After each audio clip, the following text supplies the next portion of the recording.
Je pense que vous allez être passionné, comme moi j'ai pu l'être quand j'ai fait la préparation de cette table ronde. Je suis très heureuse de vous avoir autour de la table, même si la mixité et la parité n'est pas respectée. J'espère que mes collègues voilà, féminines ne m'en voudront pas. Tu vaux bien 4 garçons, tu sais.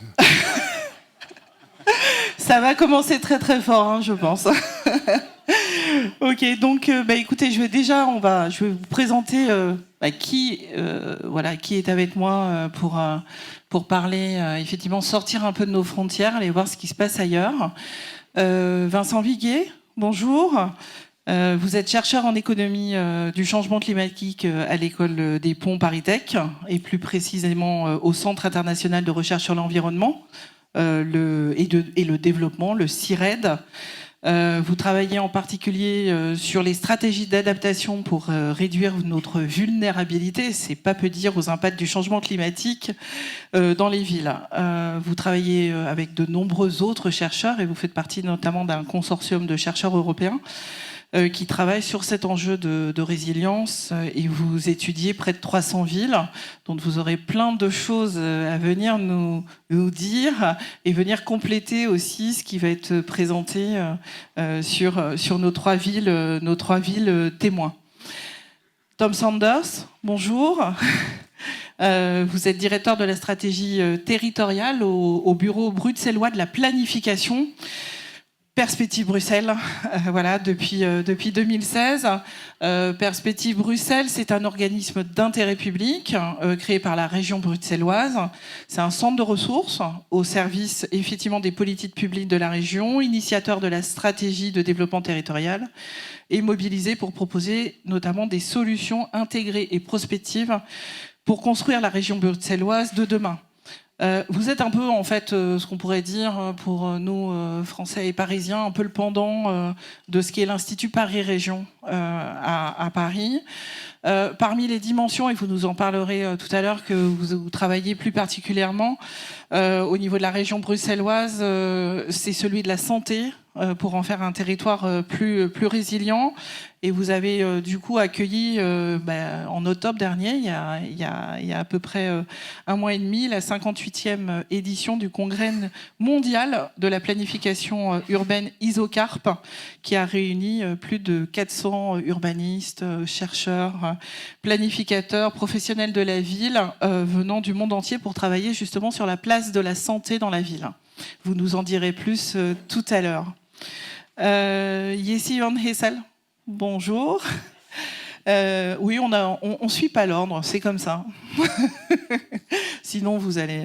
Voilà, donc vous occupez le poste de directeur adjoint de la mission Résilience à la ville de La Haye depuis près d'un an. Et vous travaillez d'ailleurs à la ville de La Haye depuis un peu plus de 2 ans. Ce qui nous est apparu important quand on a fait cette présentation, c'est que comme Paris, Rome, Barcelone, Londres et puis plein d'autres, La Haye est membre du Resilient Cities Network, donc depuis 2016, donc un réseau qui aide les villes du monde entier à se préparer aux défis physiques, sociaux et économiques du 21e siècle.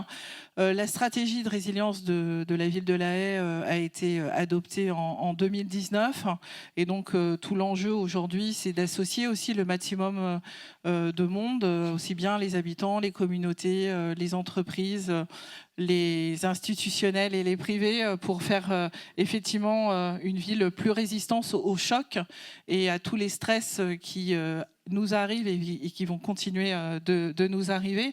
C'est un enjeu d'autant plus important pour la ville de La Haye, vous nous en reparlerez tout à l'heure, que La Haye est composée aussi de quartiers très différents, très hétérogènes les uns des autres, et notamment être des quartiers d'une très grande pauvreté, et sur lequel il y a particulièrement à travailler effectivement sur ces questions de résilience aussi pour ne laisser personne de côté. Et c'est aussi un sujet qu'on voudrait aborder avec vous dans le cadre de la table ronde. Humbert David, bonjour, vous êtes... Vous êtes architecte urbaniste et avez créé en 1993 l'agence Passager des villes. Oui, ceci ne nous rajeunit pas. Et donc l'agence accompagne depuis quand même pas mal d'années le Grand Genève. On verra ce que c'est tout à l'heure que le Grand Genève dans sa stratégie territoriale et de développement. Le Grand Genève, c'est une métropole transfrontalière. Il n'y en a pas tant que ça. C'est un peu plus d'1 million d'habitants. C'est un peu plus de 200 communes qui sont à la fois en Suisse et en France. C'est plus que juste, je dirais, une envie de faire ensemble, puisque aujourd'hui, le Grand Genève, c'est une instance juridique organisée. C'est un groupement local de coopération transfrontalière. Et le Grand Genève a fait de la transition écologique son fil rouge, notamment de la stratégie transfrontalière. Une ambition, 2050, atteindre la neutralité carbone, soit l'équivalent d'une tonne de CO2 par habitant. Et c'est le défi qui vous a été à nouveau donné au niveau de Passagers des villes pour accompagner le Grand Genève. On va voir tout ça dans le détail avec vous quatre. Avant de rentrer, je dirais, dans une des premières, et notamment de parler plus précisément de la ville de La Haye avec vous, je voulais vous poser une question, que vous, chacun à tour de rôle, vous puissiez nous dire en 3 mots, c'est quoi pour vous être un territoire résilient ? Qu'est-ce que vous recherchez ? Alors, qui démarre ? Tom ? Ça marche ? Ouais, oui, je pense. Alors moi, je commencerai par dire qu'on ne sait pas. Et je pense que c'est ce qui ressort aussi, mais sans no offense, je veux dire, des discussions de ce matin, c'est qu'il y a beaucoup de choses qu'on ne sait pas encore et qu'il faut que nos organisations s'organisent pour identifier les réponses dont on a besoin. Et donc, il y a tout un enjeu qui est de modifier nos manières de faire et d'appréhender nos métiers. Donc ça, c'est une première chose, changer les angles et changer les manières de faire. Et je dirais que le deuxième sujet, ou la deuxième chose que ça m'évoque, c'est l'idée de remettre le social et les gens au centre de nos préoccupations. Parce qu'in fine, on parle d'infrastructures, d'aménagement, de bâtiments, mais à la fin des fins, ce sont toujours de gens, d'hommes et de femmes, d'enfants, de familles, de femmes seules, d'hommes seuls dont on parle. Et donc, c'est bien la finalité de toutes nos réflexions, c'est l'humain et le social au centre de tous nos projets. Et si on est bienveillant à l'égard de ces personnes, on a beaucoup plus de chances de produire des environnements résilients. Partagez. I would like to follow up. Hi, everybody. I'm the reason you are wearing these things. Excuse me. But I agree totally with Tom here. But if I would describe resilience in 3 words, it's difficult. It's unbelievably complex, the word. It contains everything, and at the same time, nothing. So I will try to do it in 1 word, and that's flexibility. Resilience for me is flexibility. Flexibility for an organization, but also flexibility for its citizens. If you want to be resilient, you need to be flexible. And I will talk a bit more about that a bit later. En 2 mots, je pense que c'est à la fois beaucoup d'optimisme. Il faut rester confiant, optimiste et en se disant qu'on va trouver dans cet inconnu absolu qu'est un territoire résilient, on va trouver des façons de répondre à la question pour tout le monde, effectivement. Donc c'est à la fois beaucoup d'optimisme et une bonne dose de renoncement. On y reviendra peut-être après, mais il faut qu'on accepte de renoncer à un certain nombre de choses pour en recréer de nouvelles. Alors, ce matin, on parlait de ça à propos des friches, là, entre le neuf et la nouveauté, mais d'accepter de renoncer à des idées reçues, à des façons de faire, à des pratiques, à des habitudes, à des modes de pensée. Et cette notion-là de renoncement qu'on travaille avec Émile Hoge de Novacet là, sur notre aventure du Grand Genève est quelque chose de, à mon avis, assez fondamental. Mais on y reviendra peut-être un peu plus tard. Merci. Flexibilité, on ne sait pas. Difficile. l'habitat, l'habitant, l'humain, rester optimiste, renoncer. Vincent, par rapport au... J'imagine que sur les 300 villes que vous interrogez régulièrement, il y a des similitudes, il y a des particularités. Oui, effectivement. Alors, c'est vrai que juste pour revenir sur la définition du mot de résilience, c'est un mot qui est très très large, qui est un peu un buzzword de maintenant, comme on dit en anglais. Mais disons qu'à la base, en plus de tout ce que vous avez dit, il y a aussi une dimension qui est parfois pas là, notamment quand c'est les plus petites, c'est la notion d'anticipation. Le fait simplement de se projeter dans l'avenir, de regarder quels peuvent être des scénarios de développement des territoires sous la contrainte de toutes les questions environnementales qui se posent, et notamment des conséquences de l'érosion de la biodiversité et du changement climatique. Très bien, merci. On aura de toute façon l'occasion, et puis peut-être que tout à l'heure, dans les questions-réponses aussi, vous aurez l'occasion de témoigner de votre propre vision de la résilience et comment vous y travaillez.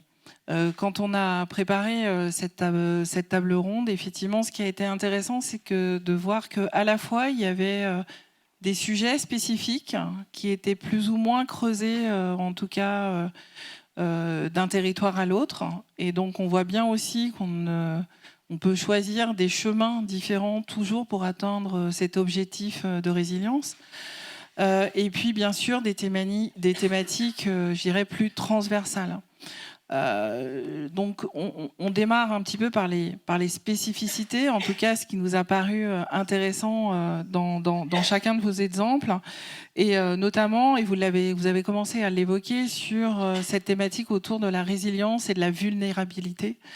On a parlé de la santé tout à l'heure, on va y revenir sur Bruxelles, mais aussi effectivement de traiter de l'ensemble des populations concernées, depuis les personnes aussi en situation de handicap, les problèmes de santé, l'immigration, etc., les personnes les plus pauvres. On a pu le voir d'ailleurs dans les crises qu'on a vécues, que ces personnes-là, comment on fait aussi pour qu'elles ne restent pas à côté et qu'elles soient bien embarquées dans notre système de demain et dans la façon dont on conçoit et dont on va faire vivre la ville de demain.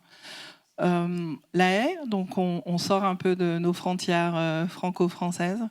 Je vous passe la parole pour nous expliquer un petit peu où vous en êtes. Qu'est-ce que vous avez déjà engagé comme action et vers où vous voulez vraiment aller, en tout cas sur votre territoire. DSI? Thank you very much. I need the little remote. Yeah, thank you. So I will stand. I always find it a bit easier to talk when I stand. So in The Hague, to start with, well, here's my name and the city, so you don't forget me. So we're living in a time basically where the UN has told us 2050 more than 70% of the world population will live in cities, which is big. However, we also live in a time where we have crisis upon crisis upon crisis upon crisis. The energy and gas problem we're facing in Europe now is a good example of this. This only accelerates more the diversity problems we have in the cities. They will only increase the amount of citizens that are not able to pay their bills, that are not able to go to school, that are not able to go to buy their food on time, send their kids to school. So crises are accelerating and enhancing each other. That's why a few years ago we joined a city network with 100 cities across the world that are talking together about this, the Resilient Cities Network. So a little bit of context about the city before I go into talk about how we are trying to become a resilient city. The Hague is the International City of Peace and Justice. So it contains the Peace Palace, it has the International Criminal Court, OPCW is there, a lot of UN institutions, etc. It also resides in the National Parliament, and it's a city at sea. It's the third largest city in the Netherlands, and it's heavily urbanized and segregated. And it's a big municipality with over 10,000 civil servants working there. Well, why did I talk about this in this context? Well, if you look at The Hague, it's a complex city because in one hand you have the ambassadors, you have the international offices, but on the other hand you have also some areas that are not doing so well. So to zoom in upon these areas that are not doing so well, you can see that these crisis upon crisis upon crisis are facing these areas the most. So if you look at the impact of heavy rainfall and heat waves during summer in the poorer area, if you look at housing shortages and housing density, the poorer area, if you look at low income, no, the same and the same. So basically what you then are thinking, hey, if we need to make these areas or a city more resilient, you need to imply all these kind of different concepts from climate change towards economic diversity to social welfare, social resilience into one area. But how do you do that? And that is one of the most difficult things we are facing now. Because if you look at the Resilience Office, I'm there with 5 other colleagues. We're talking about a city of over 400,000 people. How do I make it resilient with 4 or 5 people? And how do I make it resilient if I look at this, how do you say this in English? How our organization is looking. It is heavily, heavily compartmentalized. So we have a climate department, we have an economic department, we have a social welfare department, and into practice, they are not working together. And this, in my opinion, we're focusing on now in The Hague, is the biggest problem for us to become a resilient city. So you talk about all the crises, how do you bind them together? Well, this is just a representation, and I doubt in France or in Brussels or in Switzerland, Geneva, you will have the exact same problems as we do with this sense. So how do we combat this? So in my opinion, if you want to have a resilient city, you also need to become a resilient organization. You need to become flexible. You need to become looking ahead, be able to adapt, to see what's coming and adapt to what is coming. Well, how do we do that? So in The Hague, we choose to follow the following steps, actually. We start mapping, then we start drafting and monitoring, then we're going over to action. A little bit more precise is in here. So you start mapping.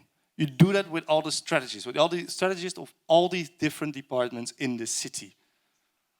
We focus on certain areas and start saying, okay, what are the shocks and stresses in this area? What can we find here? What can we expect? Afterwards, we go to the monitoring and drafting. We start drafting scenarios for these areas. If you talk about climate change, if you talk about a rising sea level, what will happen in those areas? In different scenarios, we then slowly uncover per scenario what we need to do in that area.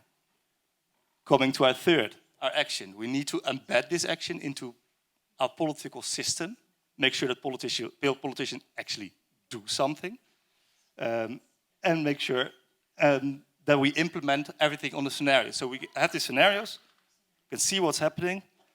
If a certain scenario, we monitor it. If it comes out, we start going over to action.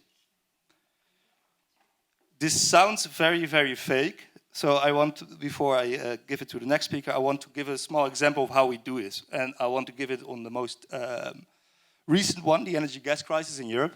In the Netherlands, especially, we have had big problems with this. Energy prices are rising, skyrocketing, and families, especially in the poor areas, have problems paying their bills. So we made an impact scan. So how do we do this? We started with mapping over several themes like housing, energy, sustainability, economics, social resilience, safety, our own finances. We started plotting them into different target groups in our city and in the region. From there, we got an overview of how our city looks like. Then we started drafting this information we got into scenarios. Scenario A, gas, energy prices remain the same. Going to scenario D, where it's total disaster and nobody can pay their bills anymore and nobody has gas or energy. So per these scenarios, we started drafting them out, closely looking into our into the themes and the target groups I just described, and therefore we got a very concrete action model from all different departments. So here is a list. Yeah, it's in Dutch, so I doubt you can read it, but it literally focusing on different kind of concepts. So it goes over climate change. It goes from socio-economic welfare. It goes to social resilience. It goes to housing problems. It goes to energy transition. You name it. All these actions combined, we created it in a governance model, and we forwarded it to our politicians. At this very moment, these actions are now being implemented per scenario, what's happening inside the city. So, to wrap it up, I think if you really need to become a resilient city, you need to start looking inward at your organization. Start working together and start forming a model or a way of governance that you actually can start working together and implement properly in the city. That's it for now. J'ai une question. On ne sait pas tout encore. Je voudrais vous poser du coup une question complémentaire. Effectivement, vous insistez beaucoup sur le fait que l'organisation doit d'abord être résiliente pour pouvoir effectivement répondre à cet enjeu de résilience. Par rapport à ce que vous avez mis en place aujourd'hui, est-ce que, in fine, ça fonctionne à peu près comme vous le souhaitez ? Ou est-ce qu'il y a des points de blocage et justement, notamment, pour accéder notamment dans ces quartiers et vers les populations les plus en difficulté? Est-ce que, voilà, tout ce qu'on a vu, qui est très ordonné, construit, méthodologique, est-ce que véritablement, voilà, ça arrive jusqu'à l'habitant? Qu'est-ce que vous en ressortez aujourd'hui? Well, at the moment, the implementation is difficult. We can see that we actually, for example, the energy and gas crisis, again, we made an absolute change. For the first time ever, we combated a crisis coming our way to the city, affecting the city in multiple levels. We, for the first time, saw that actually concrete actions going over different kind of silos, different kind of subjects being implemented in the city. So, for example, in the poorer welfare areas, we now finally were able to isolate, or how do you say this in English, make sure the houses are able to keep the heat inside, way more than we used to do before. At the same time, we can see that we can reach out to our citizens. At the same time, we have programs running side to it to see whether the kids go to school on time, whether they have enough food in their belly before they go to school. So we're trying to combat, to make this resilience team very, very concrete and going over different silos and over different topics, and therefore also trying to tackle different crises at the same time in a certain area. Vincent Villiers, est-ce que cette question, effectivement, de l'organisation, en tout cas comment on traduit dans l'organisation à la fois, je dirais, technique, politique, l'objectif de résilience, c'est quelque chose qu'on retrouve en tout cas dans d'autres villes? Est-ce que c'est quelque chose que vous voyez? Et cette capacité justement à aller vraiment de l'enjeu très macro en prospective et d'être sur des actions très très pas ponctuelles, mais en tout cas très concrètes, comme le disait Yessi tout à l'heure.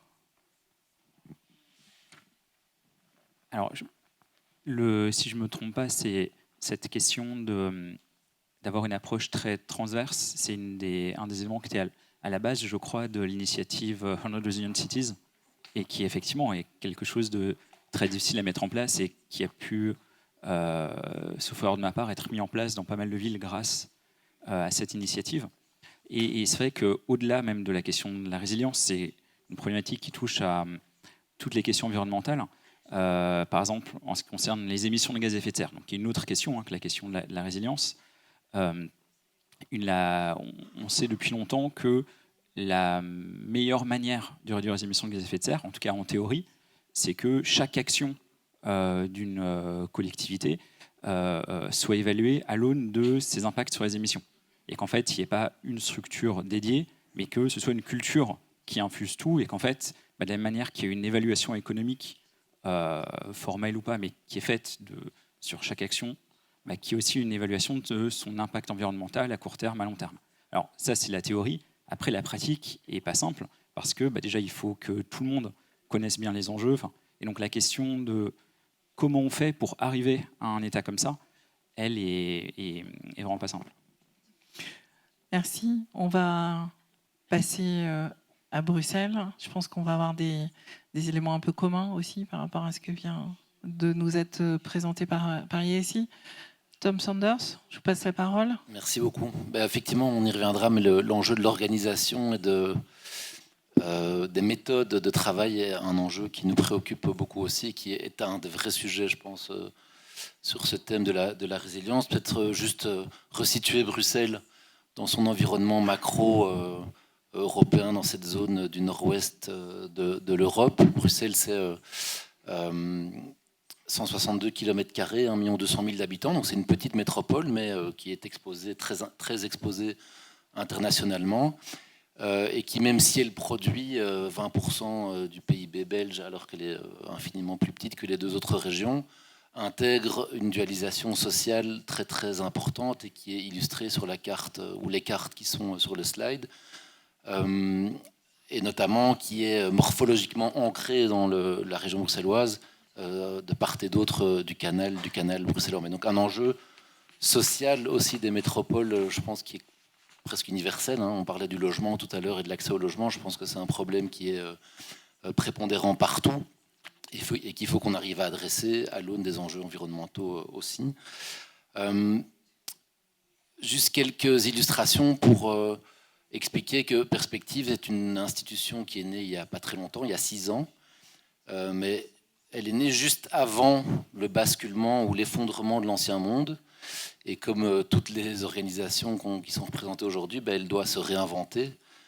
Et c'est ce qu'on essaye de faire. Mais donc on est encore en fait dans nos manières de faire dans cet ancien monde, en produisant des projets urbains classiques, comme on le faisait il y a quelques années, et qui nous exposent tous les jours aux impasses dans lesquelles on se trouve toutes et tous, sur la participation, sur la façon de prendre en compte les enjeux environnementaux, sur les problèmes financiers, les problèmes de finances publiques, les problèmes d'accès au logement.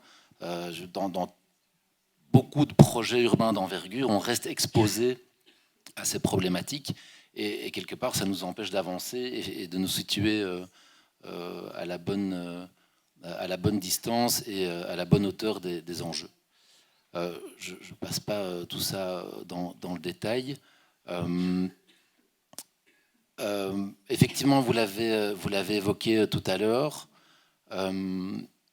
on essaye d'imaginer d'autres manières de travailler, et donc ça c'est juste une synthèse des différents paramètres ou des différents enseignements d'un test, parce que j'insiste, c'est un test qu'on a fait en essayant d'intégrer les paramètres de la santé dans nos travaux de planification. Donc ça a porté sur un territoire qui entoure la gare du Midi à Bruxelles. Je ne sais pas si vous... normalement, dès qu'un Français pénètre sur le territoire bruxellois, c'est par là qu'il arrive. Pour ceux qui ont déjà tenté l'expérience, on arrive dans un contexte qui offre un certain potentiel, mais qui n'est pas totalement réalisé. Et qui voilà, c'est ça. Et donc sur lequel, historiquement, il y a eu beaucoup de réflexions, de tentatives de planification, de projets urbains. D'ailleurs, Jamel, je ne sais pas s'il est encore là, mais a travaillé avec nous sur le quartier Midi. Et bon, ça bloque pour plein de raisons. Mais en fait, un des constats qu'on a mis en évidence, c'est qu'on ne traitait pas du tout le social. Or, dans les quartiers de gare, et dans ce quartier-là en particulier, il y a de la pauvreté, il y a du sans-abrisme, il y a des problèmes d'alcool, il y a des problèmes d'hygiène, il y a des nafteurs, etc. etc. Et donc, à l'occasion d'une nouvelle tentative qu'on appelle à Bruxelles un contrat de rénovation urbaine, donc c'est un programme d'investissement de 5 ans doté d'une vingtaine de millions d'euros, on s'est dit on va essayer de mesurer l'impact de ce qu'on travaille sur la santé des habitants. Et donc, je dis que c'est un test partiellement concluant, parce qu'en fait, une des choses dont on s'est rendu compte, c'est que, de nouveau, comme dans beaucoup des thématiques qu'on travaille, il y a un socle de connaissances qui est encore à construire, en fait. Et on a essayé de mandater des experts, des spécialistes, et on se rend compte que la question qui est celle de l'impact de la planification sur la santé, en fait, il faut construire des approches, il faut construire des méthodologies, il faut construire des connaissances. Et on a le sentiment d'avoir progressé. Par exemple, ce qu'il faut faire, c'est identifier des indicateurs pertinents, voir si ça correspond à la réalité des gens. Donc il faut aller interroger les habitants, il faut faire comprendre la démarche aux habitants, ce qui n'est pas toujours simple, parce qu'on a été parfois reçus bizarrement. On pensait venir, on était là à la fleur au fusil en disant ben voilà, on va faire plaisir aux habitants, on vient leur parler de leur santé, c'est génial. En fait, on a parfois été refroidi par certaines réactions parce que la démarche n'était pas totalement comprise, ils se demandaient ce qu'on avait derrière la tête, etc., etc. Donc il y a beaucoup de choses à inventer dans les méthodes, sur le fond, et donc ça vaut pour cette initiative, mais je pense que ça vaut aussi pour nos organisations, c'est construire de la connaissance, des stratégies pour augmenter les expertises de tous les collaborateurs et les collaboratrices, identifier les nouvelles compétences dont on a besoin, en biodiversité, en environnement, en finance, en fiscalité. Il y avait un philosophe ce matin, on trouvait ça extrêmement intéressant de pouvoir changer de regard de temps en temps. Et donc, je ne vais pas m'attarder plus sur cette question de la santé maintenant, mais c'est une manière de changer d'angle d'approche par rapport à la planification, de se rapprocher du vécu et de la réalité des habitants et des habitantes. Et ça illustre vraiment cet enjeu de construire de la connaissance sur d'autres thématiques que celles qu'on a l'habitude de travailler. Une autre initiative qu'on est sur le point de développer, c'est traiter la question du genre. D'ailleurs, c'est un enjeu aussi pour le panel de maintenant. Mais en fait, l'idée, c'est d'objectiver, là aussi, toutes les inégalités qui peuvent être rendues concrètes dans notre manière de travailler, dans la façon dont on aménage les villes. Et même chose, de nouveau, et c'est ce qu'on va commencer par faire, c'est rechercher de la connaissance. Et on voudrait vraiment ne pas tomber dans les poncifs assez souvent utilisés dès qu'on parle de genre en général et sur la planification en particulier, mais c'est d'essayer d'aller construire une expertise de très haut niveau sur cette question pour voir comment les conclusions qu'on peut tirer vont pouvoir découler ou imprégner toutes les missions qu'on travaille de manière tout à fait transversale. Donc là, on s'apprête à lancer un appel à manifestation d'intérêt pour désigner des experts et des expertes qui vont nous aider à construire ça.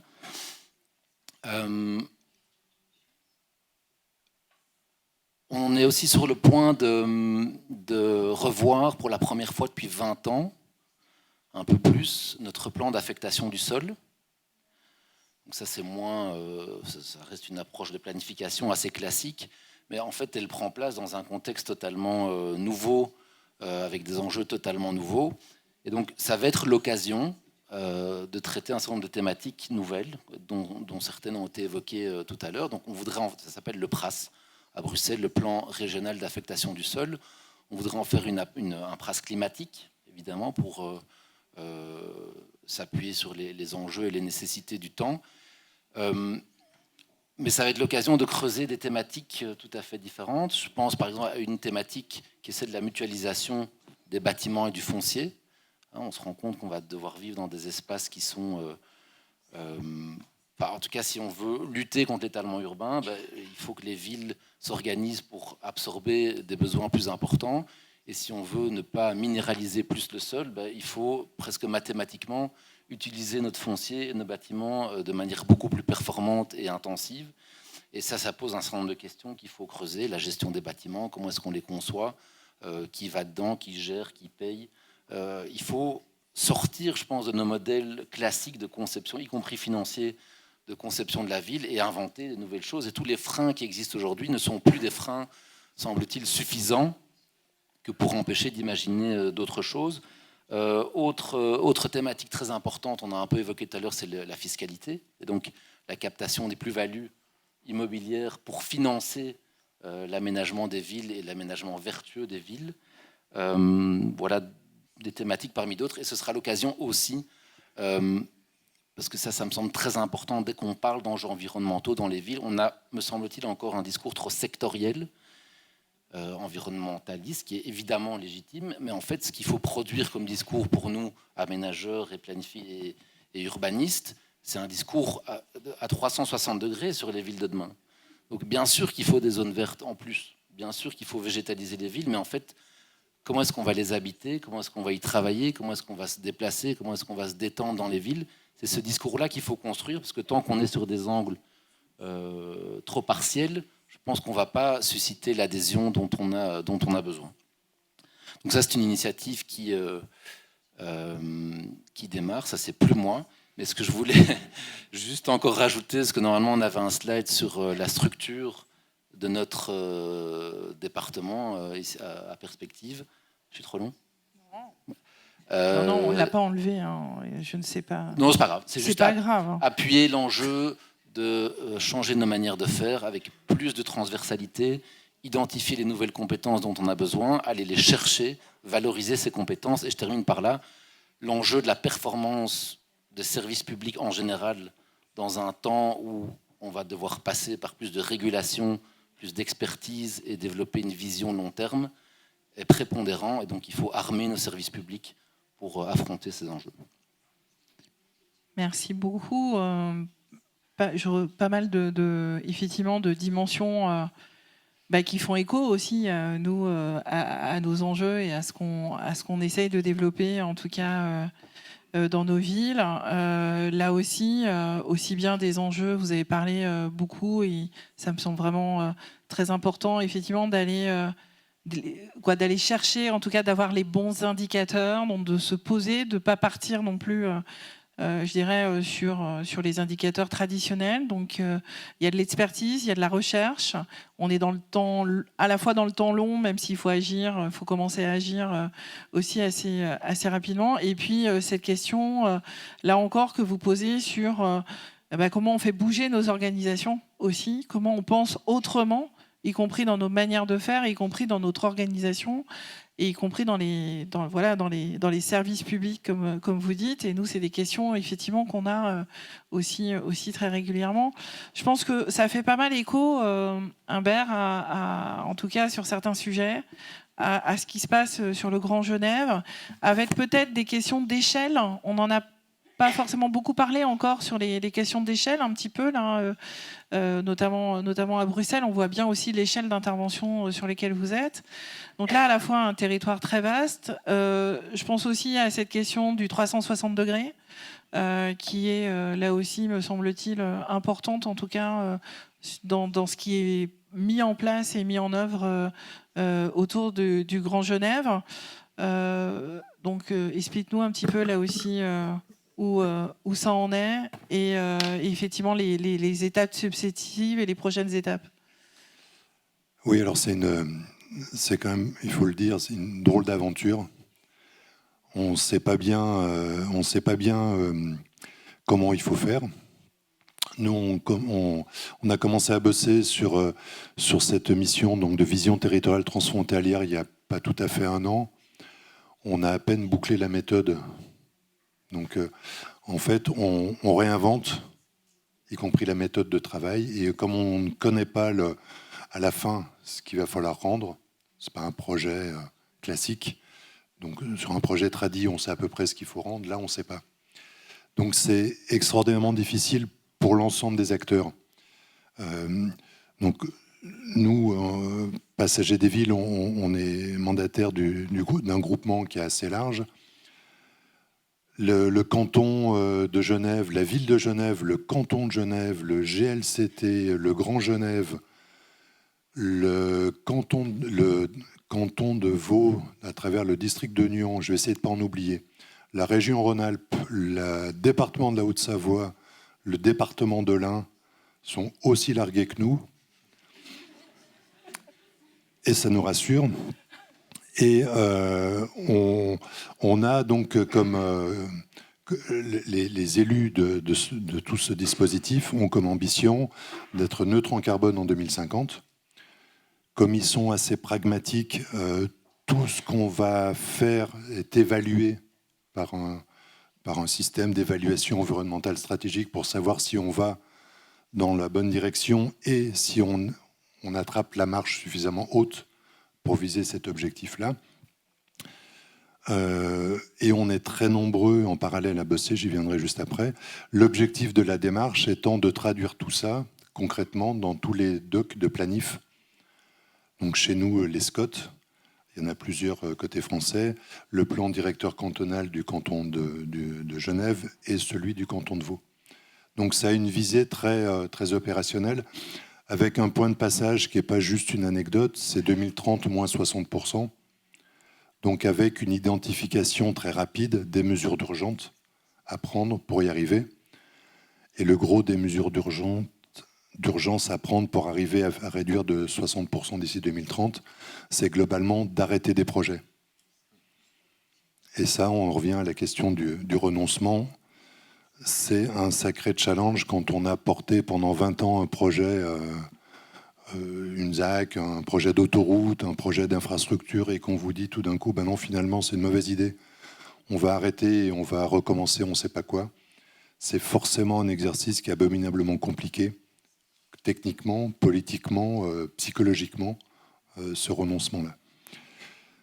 L'ambition qui est donnée, donc c'est effectivement, il y a deux grands critères pour nous, c'est la réduction à 1 tonne d'émissions de CO2 à horizon 2050 par habitant, y compris importation. Aujourd'hui, on est à 10 tonnes. Donc il faut diviser par 10, il faut revenir à peu près au niveau de 1910. Ça, c'est juste pour rigoler, parce qu'on ne va pas revenir au charbon, il paraît que ce n'est pas la bonne source d'énergie. Donc il y a une dimension environnementale qui est très forte, et ils ont refabriqué le donut genevois avec un plafond écologique et un plancher social. Et donc tous les items doivent être traversés par cette vision transfrontalière. Alors comme il y a certains sujets qui ne sont pas de l'ordre de l'aménagement du territoire, on a opté collectivement pour un grand paquet où tout ce qui est identifié comme un sujet mais qui ne fait pas partie de l'aménagement du territoire, on le dépose à côté, parce qu'on ne peut pas tout traiter. Par contre, si on ne traite pas tout, ou si quelqu'un s'en occupe à un moment donné, il va y avoir un manque. Donc on ne peut pas avoir de manque, sinon ça ne marche pas. Donc c'est des démarches qui sont effectivement assez compliquées. Le Grand Genève ne part pas de rien, ce que rappelait Marie-Odile. Ils ont une longue tradition de projets transfrontaliers. Ça, c'est l'illustration du projet d'agglomération 4e génération, donc qui est très récent, qui est de juin 2021, enfin, qui a été validé, qui fait l'objet de cofinancement de la Confédération des cantons, enfin, l'ensemble des acteurs. Et on ne sait pas pour le moment, c'est un travail qui est en cours, s'il est vertueux ou pas, ce projet-là. On ne sait pas si, avec tout l'effort qui est déployé depuis un certain nombre d'années, ils ne se sont pas réveillés il y a 15 jours sur ces questions environnementales, c'est le moins qu'on puisse dire. Ils ont travaillé énormément la question des mobilités, des infrastructures, du lien mobilité-urbanisme, dont on se rend compte aujourd'hui qu'il est souvent très contre-productif.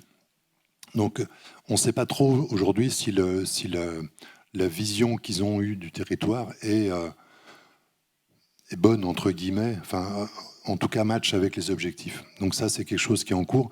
Par contre, ces fabrications de vision d'ensemble de ces 220 communes et de ce millefeuille absolument extraordinaire de complexité administrative et politique, ça permet d'avoir une culture qui est partagée. Les techniciens se connaissent, ils s'engueulent sans se faire la gueule le lendemain matin, donc c'est plutôt bon signe. Les élus se chamaillent entre eux, mais c'est normal et c'est pas grave. Enfin, il y a une culture qui permet aujourd'hui de développer un projet de territoire. C'est comme vos villes, Bruxelles et La Haye, c'est pas des grandes villes. Le Grand Genève, c'est 1 million d'habitants. Le canton de Genève, c'est 500 000 personnes. Donc la ville de Genève, c'est à peu près 300 et quelques mille personnes. C'est tout petit. C'est des petites villes sur des grands territoires.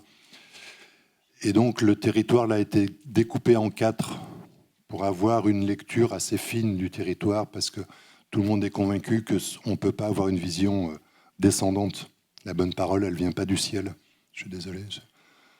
Ça vient aussi en remontant. Donc il y a 4 secteurs qui ont été définis. Chaque secteur a une équipe pluridisciplinaire d'urbanistes et tout ce qui va bien derrière. Donc on a Urbaplan sur un secteur, Gull et Régulaire sur un autre, Paola Vigano sur un 3e et l'AREP sur un 4e.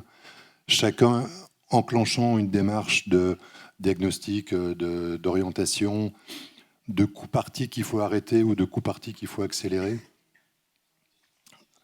Et nous, notre travail, c'est d'arriver à prendre de la hauteur par rapport à ça et de fabriquer une vision territoriale qui n'est pas l'amalgame des quatre.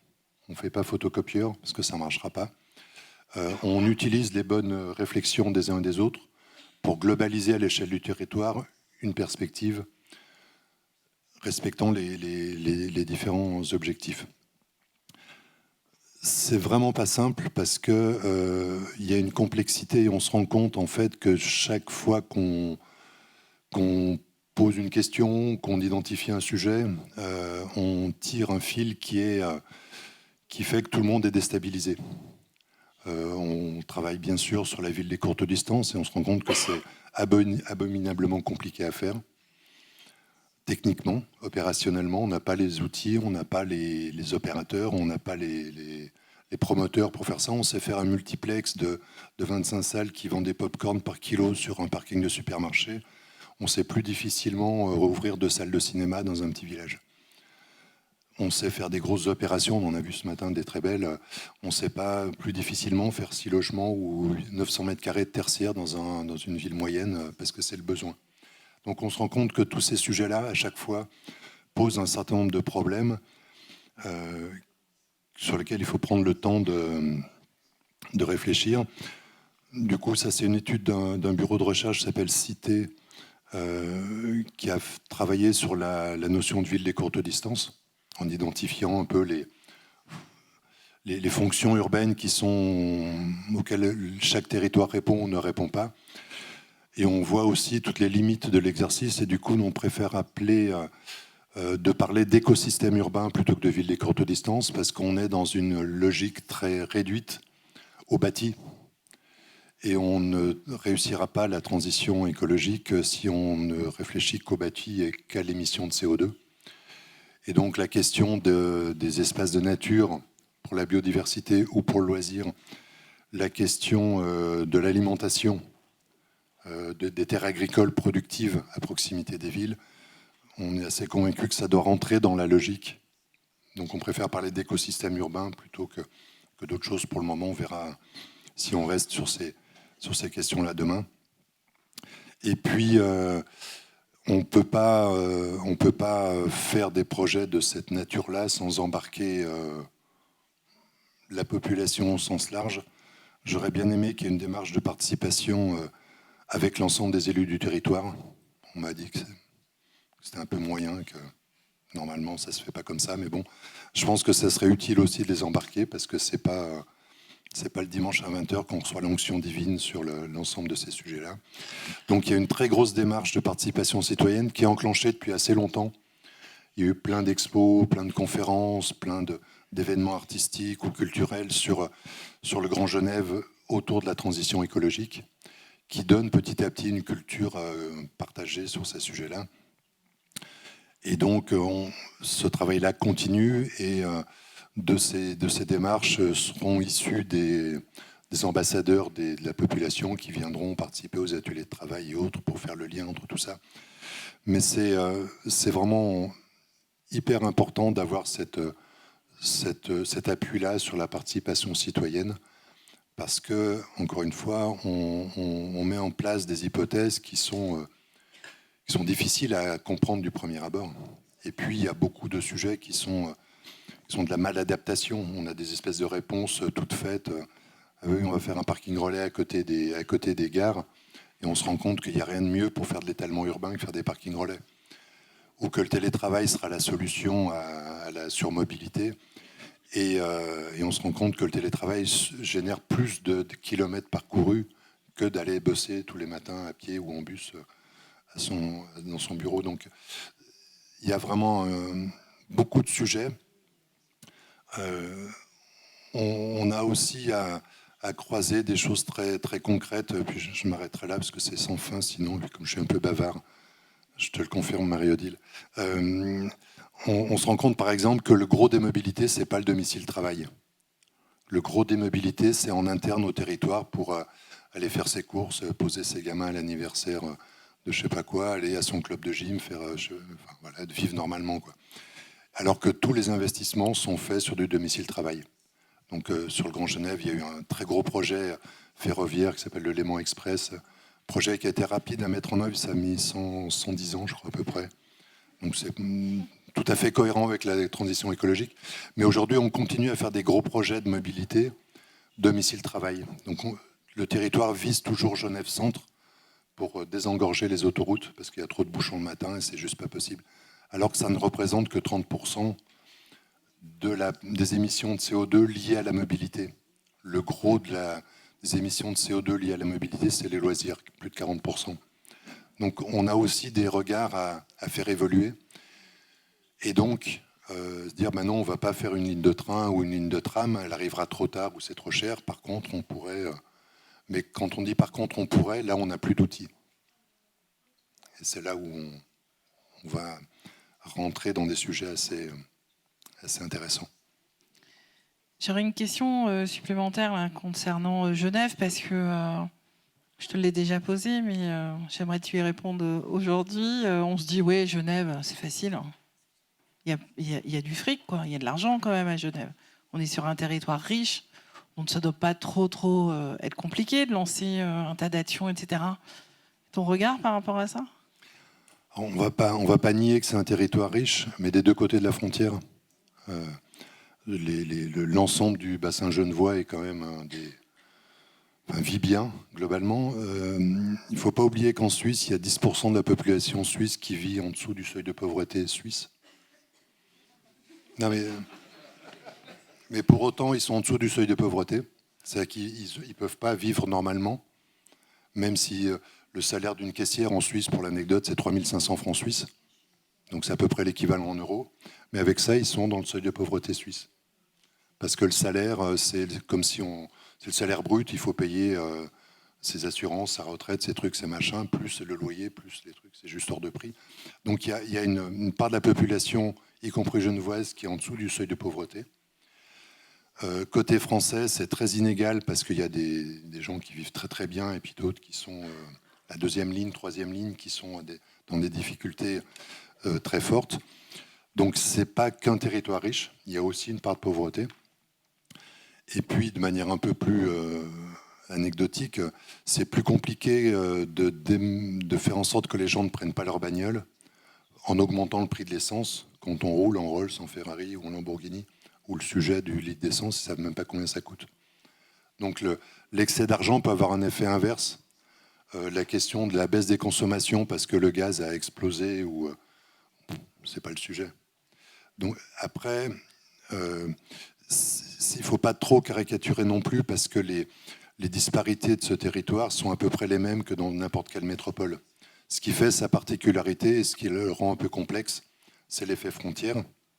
Mais globalement, la surfinanciarisation du centre-ville, l'éloignement des populations à l'extérieur parce que c'est trop cher et ainsi de suite, c'est ce qu'on retrouve dans toutes les métropoles. Il n'y a pas beaucoup plus de singularité du territoire.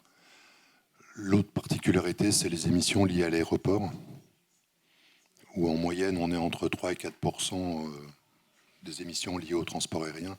À Genève, c'est 14%, donc c'est énorme.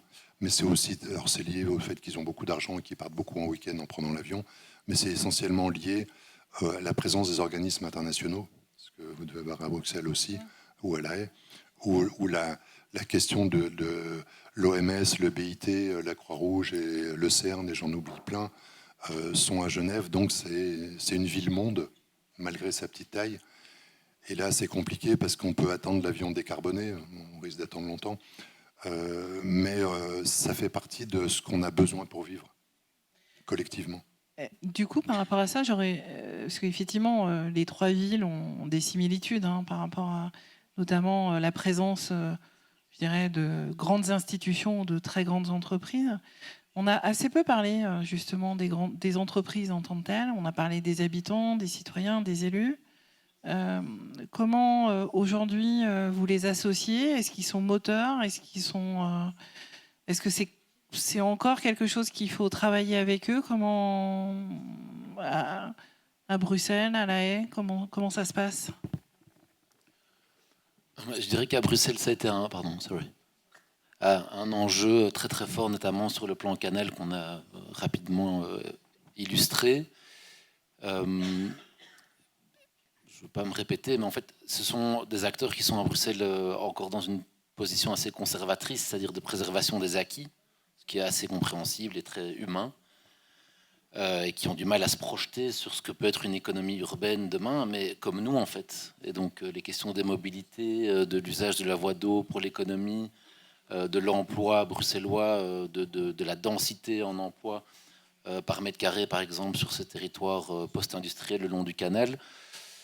Il n'y a pas de solution magique. Et donc, on est encore dans une dialectique un peu compliquée avec ces acteurs qui sont associés, qui ont leur lobby, qui utilisent toutes les ficelles nécessaires pour se faire entendre si elles ne sont pas entendues. Mais de nouveau, je pense que c'est quelque chose qui mérite que les clivages soient, et les frontières soient cassées pour qu'on avance. Pour l'instant, on fait un peu du surplace. Well, honestly, I don't think it changes much for the city of The Hague. We are currently in the process of reorganizing, recalibrating our strategy. And businesses and private companies are a big part. They play a big part in this as well. If you talk about changing the face of a city, if you talk about the way we talk or approach our citizens, we cannot do that without companies. Somehow we are married to another, even if we don't want to. We need to be able to figure a way out together. So yeah, we need to keep talking to each other and create projects together or change the way we work together. Sur Genève, c'est une démocratie un peu différente de la nôtre, côté français. Il y a une obligation légale d'associer un certain nombre d'acteurs privés dans les réflexions territoriales, dont le monde économique. Donc ils sont structurellement associés dans toutes les réflexions, plus le poids en off qu'ils peuvent avoir sur les prises de décision. Mais ça fait partie d'une façon de penser la chose publique que d'associer les partenaires, structurellement et par la loi. Vincent Villiers, par rapport à... On a abordé... Beaucoup de thématiques ont été abordées. Est-ce qu'il y a, selon vous, d'autres sujets, d'autres angles d'attaque aujourd'hui sur lesquels travaillent d'autres villes Est-ce que vous auriez aussi, vous, envie d'interroger telle et telle ville sur un angle d'attaque qu'on n'aurait pas évoqué jusqu'à présent ? C'est une question difficile, hein. Il y a il y a plein de questions. Alors, peut-être, c'est aussi un peu par curiosité personnelle, mais une question, un thème. Alors, on avait discuté un petit peu d'ailleurs avant la table ronde. Je ne sais pas si ça joue beaucoup dans les French. Je sais que c'est quelque chose qui joue en France, c'est toute la question du patrimoine des villes. Parce qu'en fait, une des questions avec la résilience, avec le réchauffement climatique, c'est qu'il faut changer dans un cadre qui est déjà là, dans une ville qui est déjà construite, et que effacer une ville pour la reconstruire à nouveau, dans certains pays c'est possible à grands coups, en Europe c'est plus compliqué, et notamment parce qu'il y a toute une question historique associée aux villes, aussi au patrimoine, puis qu'il y a une valeur culturelle, une valeur économique, etc. Et je sais que par exemple, à Paris, c'est une grosse question de comment on fait pour adapter les bâtiments à un climat dans lequel il y a de plus en plus de canicules, choses comme ça. Et voilà, je me demandais si c'est des éléments qui posaient problème dans la ville, enfin en tout cas qui posaient des difficultés particulières. It is problematic, yeah, but we really want to change the way we work, we really want to change the way we think, and we really want to rethink the way we use a city. If you talk about a digital transition, a mobility transition, an energy transition, that needs to happen in the city as it is. So, for example, to rethink the buildings as they are, with the energy and gas crisis coming up and the unpayable bills for a lot of citizens in our city, we are now trying to think about a sort of cold plan, what to do in a city when it gets so cold that citizens won't be able to pay or heat up their houses. We are now thinking, hey, maybe these heritage sites can be used, especially for citizens to warm up or to meet each other or to see each other. Another example is we are really thinking of our cities need to become way more green with trees, with plants, with grass. We are rethinking the way of like, hey, maybe we can put the parks, new parks on top of the roofs of existing buildings. Maybe we can, in that way, rebrand the city or reuse the city in the way it was. So rethinking resilience is basically rethinking and think flexible. And if you need to do that, you also need to start rethinking the city as it is and see it in different lights and perspectives. Oui, sur cette notion de patrimoine, effectivement, il y a 95%, voire un peu plus de ce qu'on aura à gérer en 2050, donc neutre en carbone, qui est déjà là. Donc on peut toujours s'amuser à faire des écoquartiers, des bâtiments énergie positifs, et c'est vrai, c'est important, il n'y a pas de doute sur la nécessité de le faire, mais globalement, ce n'est pas ça qui va nous faire réussir la transition. À Genève, ils font des bâtiments 2000 watts, c'est-à-dire conception, réalisation, usage, déconstruction, 2000 watts maximum sur toute la durée de vie du bâtiment par mètre carré. C'est juste incroyable. Donc ça, on sait faire. Le patrimoine bâti, si on ne travaille pas dessus, on ne réussira pas la transition d'un point de vue environnemental carboné. Il faut réduire la consommation des bâtiments existants drastiquement. Donc il faudra retravailler les bâtiments existants. Et on voit bien la difficulté que ça a dans les villes historiques avec les ABF chez nous et d'autres dispositifs ailleurs. Après, moi, ce qui m'embête là-dedans, c'est quand on parle de patrimoine, on parle patrimoine bâti.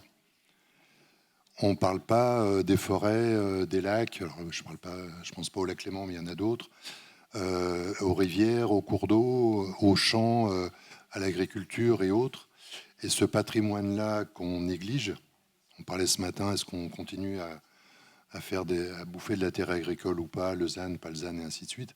Mais c'est un patrimoine qui n'est pas déclaré patrimoine.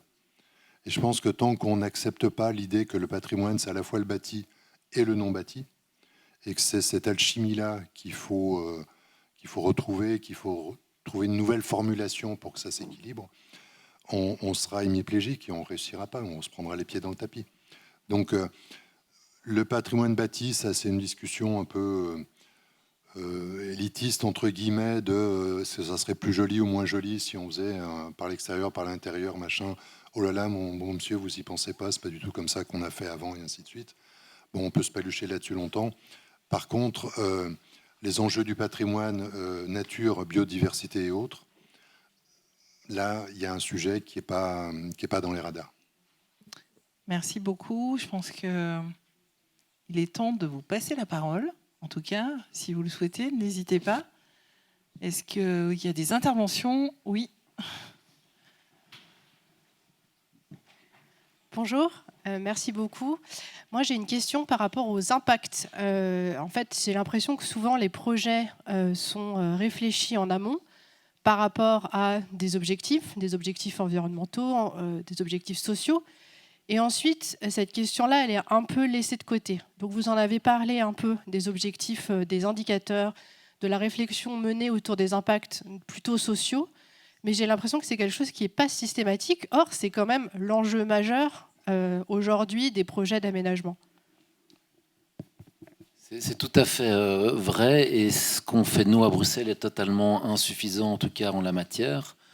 Mais ça fait écho au systématique. En fait, ce que je devrais faire, moi, en tant que directeur, c'est adresser une note à mon ministre pour dire, voilà, j'ai besoin d'environ 15 équivalents temps plein supplémentaires pour construire des indicateurs et les dédier uniquement à la mesure de l'impact des projets que vous, élus, approuvez et chargez d'autres de mettre en œuvre. Et c'est quelque chose qui n'est pas du tout sexy, en tout cas qui ne l'a pas été jusqu'à présent. Je ne sais pas comment ça se passe dans d'autres villes, d'ailleurs ça m'intéresserait vraiment de savoir comment ça se passe. Mais nous, il y a même des obligations légales qu'on n'exécute pas pour l'instant. Alors tout le monde a l'air de s'en foutre complètement, mais c'est un sujet chez nous. Et il faut absolument qu'on progresse là-dessus, parce qu'effectivement, sans un monitoring de ce type-là, en fait, on navigue complètement à vue. Donc je suis d'accord avec vous, on progresse, mais trop lentement. Et c'est un peu un angle mort aussi de beaucoup de façons de faire, je trouve. S'il y a quelqu'un qui veut témoigner sur une ville française, n'hésitez pas pour répondre du coup à Tom. Une autre intervention, d'autres questionnements sur ces exemples européens, on va dire? Non? Eh ben, écoutez, je dois vous remercier. Merci vraiment beaucoup de votre présence.